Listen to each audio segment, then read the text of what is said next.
সিলেট ভ্রমণে আমরা লালাখাল ভ্রমণ শেষে চলে গিয়েছিলাম জাফলং এর উদ্দেশ্যে। চলুন দেখি।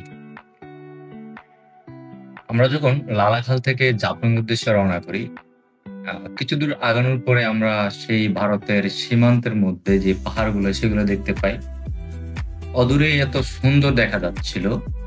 আর আমরা যতই এগোতে থাকি, কিছু সামনে যাওয়ার পর আমরা দেখতে পাই দূরের যে পাহাড়গুলো আছে সেখানে কিছু ঝিরি, বড় বড় ঝর্ণা দেখা যাচ্ছে।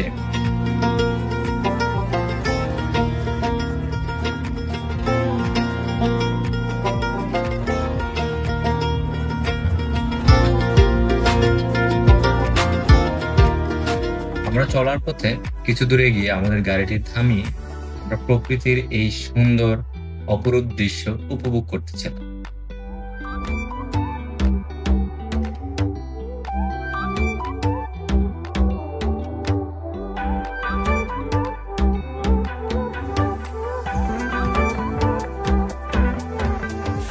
আমরা এক পর্যায়ে জাফলং পৌঁছে গেলাম, যেখানে আমাদেরকে গাড়ি নামিয়ে দিল।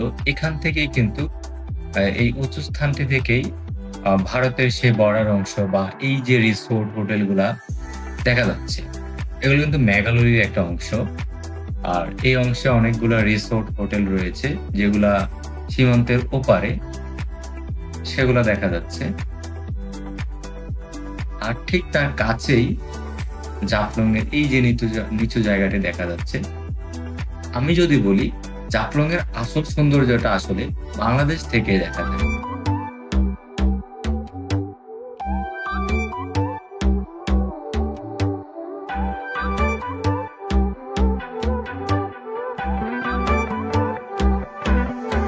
सारी फिक्रों के परचों को आज हवा में उड़ा दे, खुशियों का पक्का सारन दिल के कच्चे मकान पे चढ़ा दे। तू पीछे की बातों को पीछे ही छोड़ के आगे की सोच जरा।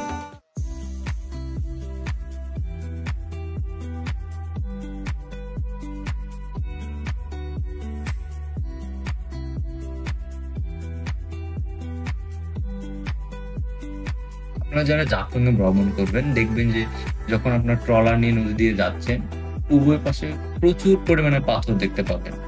আমরা সচরাচর নদীর পাড়ে কিন্তু মাটি দেখতে পাই, কিন্তু এখানে প্রচুর পরিমাণে পাথর দেখতে পাই। আর মায়াবী যখন গিয়েছিলাম, যদিও মোটামুটি পানি ছিল, আমার মনে হয় বর্ষাকালে এখানে অনেক বেশি পরিমাণে পানি থাকে। আর আমরা যখন গিয়েছিলাম তখনই মোটামুটি পানি ছিল, কিন্তু পর্যটকের পরিমাণ এত বেশি ছিল যে আমরা উপরে ওঠার চেষ্টা করিনি। তবে পানি ছিল যথেষ্ট স্বচ্ছ।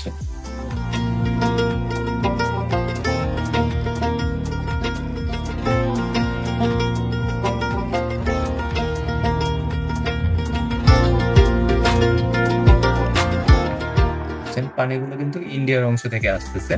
সামনে হচ্ছে ইন্ডিয়া এবং বাংলাদেশের দুটি সীমান্ত রয়েছে। যদি এখানে কোনো রকম বেড়া নেই, যেহেতু প্রাকৃতিক সৌন্দর্য আছে, যার কারণে দুই দেশেরই পর্যটক আলাদা আলাদা দুই দিকে অবস্থান করে। আর আমরা এখনো বাংলাদেশের অংশে আছি। আর ওই যে সামনে ব্রিজের মতো এটি দেখা যাচ্ছে, এটি মূলত ইন্ডিয়ার অংশে। ইন্ডিয়ার পর্যটকরা ওটা ভ্রমণ করতে পারে। আমরা দূর থেকে এটা দেখতেছিলাম। আর জাফলং এর এই যে নিচু অংশটা, মেবি বর্ষাকালে পুরো অংশটা পানিতে ঢাকা থাকে, কিন্তু আমরা যখন গিয়েছিলাম একদমই এই অংশটা খালি ছিল। আর প্রচুর পরিমাণে পাথর এখানে আছে। তারপর আমরা যখন ব্যাক করতেছিলাম, একটু উপরে উঠি, তখনও কিন্তু নিচের এই অংশটা দেখেন প্রচুর পরিমাণে পাথর দেখা যাচ্ছে। জাফলং এর সৌন্দর্যটা আসলে যাওয়ার পরে বোঝা যায়। আর এই অংশটা ছিল জাফলং থেকে একটু দূরে, এটা ছিল তামাবিল বর্ডার, যেখান থেকে হচ্ছে ইন্ডিয়া এবং বাংলাদেশের একটি সীমান্ত এবং গেট রয়েছে।